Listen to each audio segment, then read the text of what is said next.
കോഴിക്കോട് കുറ്റ്യാടിയിൽ സ്ത്രീകളുടെ താമസ സ്ഥലത്തെ ശുചിമുറിയിൽ ഒളിക്യാമറ വെച്ച സ്വകാര്യ ലാബ് നടത്തിപ്പുകാരൻ കസ്റ്റഡിയിലായി.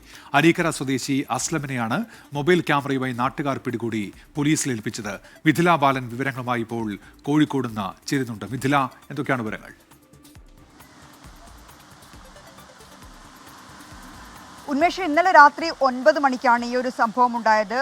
അരീക്കര ലാബിലെ ജീവനക്കാർ മാത്രമല്ല, തൊട്ടടുത്തുള്ള ആരോഗ്യ കേന്ദ്രങ്ങളിലെ ജീവനക്കാർ, വനിതാ ജീവനക്കാർ, ഇവർ താമസിക്കുന്ന കെട്ടിടത്തിലെ ശുചിമുറിക്ക് സമീപമാണ് ഒളിക്യാമറ, അതായത് മൊബൈൽ ഫോണുമായി ഈ അരീക്കര ലാബിൻ്റെ ഉടമ എന്നത് അസ്ലം എന്നാണ് പേര്.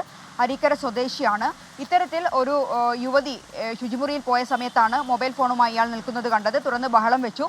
നാട്ടുകാർ ഓടിക്കൂടി. പിന്നീട് CCTV ദൃശ്യങ്ങൾ പരിശോധിച്ചപ്പോഴാണ് ഇയാൾ അസ്ലമാണ് ഇത്തരത്തിൽ ഇത് ചെയ്തതെന്ന് മനസ്സിലായത്. അങ്ങനെ നാട്ടുകാർ ഇയാളെ പിടികൂടി. അതിനുശേഷം കുറ്റ്യാടി പോലീസിൽ ഏൽപ്പിക്കുകയായിരുന്നു. കുറ്റ്യാടി പോലീസ് ഇയാളെ കസ്റ്റഡിയിലെടുത്തപ്പോൾ അറസ്റ്റ് രേഖപ്പെടുത്തിയിട്ടുണ്ട്. കൂടുതൽ അന്വേഷണം ഇക്കാര്യത്തിൽ നടക്കുകയാണ്. മാത്രമല്ല, ആ ഒരു കെട്ടിടത്തിലുണ്ടായിരുന്ന സ്ത്രീകളെ അല്ലെങ്കിൽ ജീവനക്കാരെ എല്ലാം തന്നെ ഇപ്പോൾ അവിടെ നിന്നും മറ്റൊരു സുരക്ഷിത സ്ഥാനത്തേക്ക് മാറ്റിയിട്ടുണ്ട്. അല്പസമയം മുമ്പ് ഈ ലാബിനെതിരെ വലിയ പ്രതിഷേധമുണ്ടായിട്ടുണ്ട്. BJP പ്രവർത്തകരുടെ നേതൃത്വത്തിൽ ഈ ലാബിന് നേരെ ആക്രമണം നടന്നിട്ടുണ്ട്. ഈ ലാബിൻ്റെ ബോർഡുകളും മറ്റും അടിച്ചു തകർത്തിട്ടുണ്ട്. ഉന്മേഷ്.